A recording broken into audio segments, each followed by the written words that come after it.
My wife, among many other things, is an artist. And recently she came across this topic that I thought really hit home for me as a magician who likes to study books, and I thought it might help you as well. The concept that she shared with me is called pencil miles. And really it's an emphasis on practice and dedication to improve the artist's skills. And I thought it would be interesting if we discussed the concept of book miles in this episode of Erudite Magic. In pencil miles, the concept is that no tool like a pen or a pencil or a paintbrush or a pad of paper or any of that is actually going to change how good your art is. And that totally rings familiar for me. We think about books and it's always that next trick or that next book on our shelves or the next thing we learn is going to make us into a better performer. But ultimately, as in art, books are the same way. We need book miles. Now, what do I mean by book miles? In pencil miles, you are putting in the time. It's just like what it sounds. Every line you draw is an inch or a centimeter or whatever it is that you're drawing. And over the years, you build up miles. And the more miles you put on your tools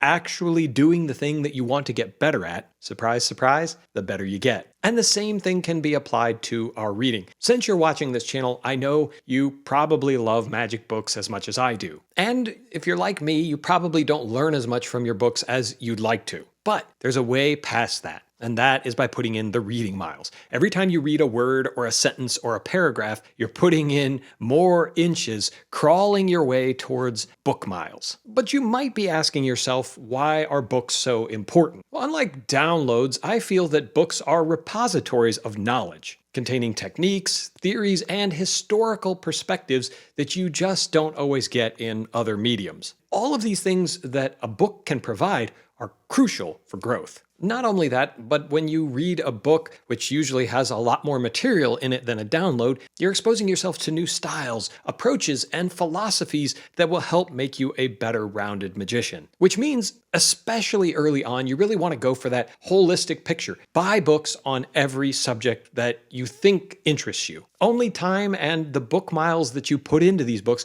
will tell you whether you actually are interested in performing that style or that type of magic. But my advice to beginners is always to read whatever you can get your hands on. Let me tell you a quick story. For me, I started off as a card magician. I bought Royal Road to Card Magic, the Card College books, and then I started to buy books that taught me different card tricks. I learned those and I performed them for people. But eventually, I came across mentalism. And I decided this is where I wanted to dedicate more of my book miles and then translating those book miles into performance miles. But here's the interesting part. I didn't just abandon card magic. I still love card magic and collect, read, practice, and perform tricks that I learned from good card magic books. And since I'm relatively young, I'm assuming that my tastes will change again. What interests me now may not interest me in the future, so I continue to collect and curate a library that serves me both now and in the future. Whether you're just starting out in building your library or you have an extensive collection already, I know you'll enjoy shopping with the sponsor of this week's video, Don's Magic and Books. Don has a huge selection of books and covers all of the different topics that we're talking about in this video, whether it's theory, magic tricks, history, you name it, he's got books on his website that will serve you. And a lot of these books are rare, harder to find gems that might be out of print. Of course, he also carries the latest and greatest, the newest things that you can get,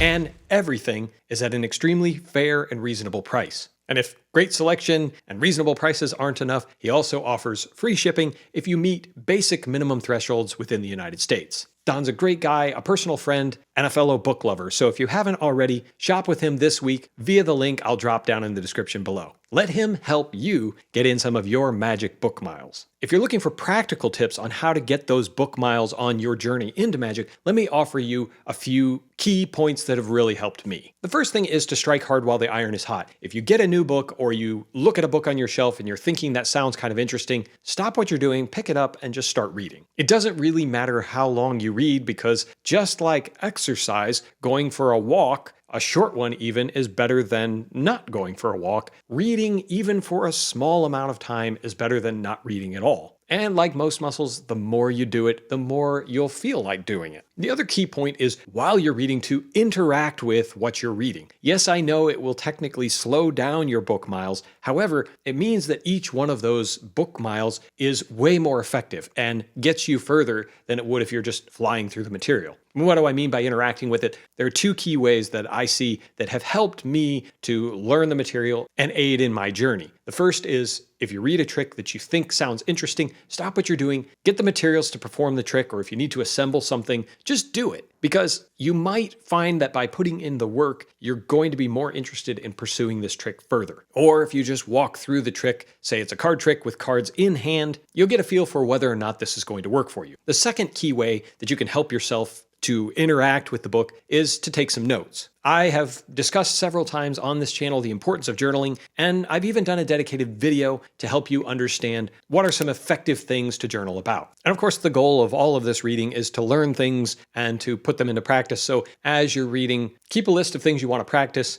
put in some miles on that side of the house, and you'll continue to see this virtuous cycle build on itself. Now, I get it. As you're reading, it can be challenging. There are things like technical jargon that's used that you might not understand yet, outdated references or references to books that you don't have in your library. And of course, it could just be information overload. But if that is the case for you, fear not, there are solutions for this as well. One of them is to find a mentor. Have someone who already understands this material talk it over with you. And if you're looking for some guidance about where to start, what to read, hidden gems, consider subscribing to my newsletter. It's free, and I send something out at least once a week with some tips about books coming back into print, tricks that I like, and discussions of all kinds of things magic book related. But if you can find someone that's local to you or online that you could interact with through the lens of a camera, that will also help you to overcome any of these challenges. You'll be able to ask questions about things you don't understand. But bear in mind, you're going to be self-improving too. Here's another story from my background. When I first got the Blue Apocalypse volume, a friend gifted it to me. I started to read through it, and honestly, I was lost by a lot of the technical descriptions and jargon that Harry Lorayne was throwing at me. Really, I read it and it didn't quite make sense. And the same thing happened with Practical Mental Effects. However, after I read some more and I revisited a year later, I found it was incredible how easy it was for me to now interpret what I had previously struggled to read. So this idea of the book miles continues to build up your reading muscles, and you'll automatically learn a lot of the jargon that you need to revisit books that were once too difficult for you. So if you're struggling, hang in there, find someone to help you, and or just keep pushing forward, because you will get to a point, I assure you, where you're able to understand things that you couldn't before. I want to stress to you that this idea of book miles is a journey rather than a destination. You're always trying to improve on the previous version of yourself, and the reward for doing well at this is getting to do it some more. So as you read your books, as you put in the book miles, and that inspires you to practice and perform or do more reading, you're building up that muscle and you'll be able to do more of it and want to do more of it. And when I pointed out about finding a mentor, as you build more miles, remember that there are always someone that's behind you on their journey that you can help.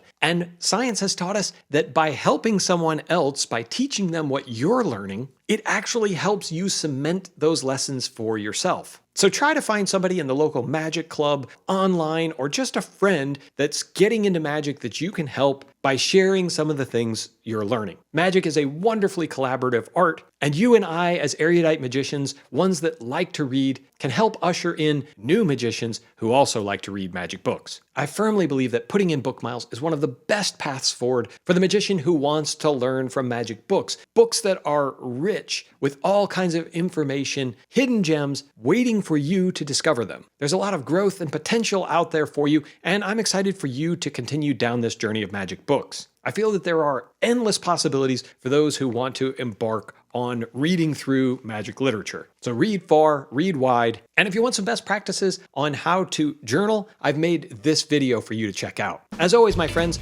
I appreciate you watching, and until next time, keep reading. I want to thank all the people who have shown their support for this channel through a paid subscription to the newsletter. I love all of you, whether free or paid subscriptions, but I do want to extend a special thanks to those individuals who believe in me enough to invest further.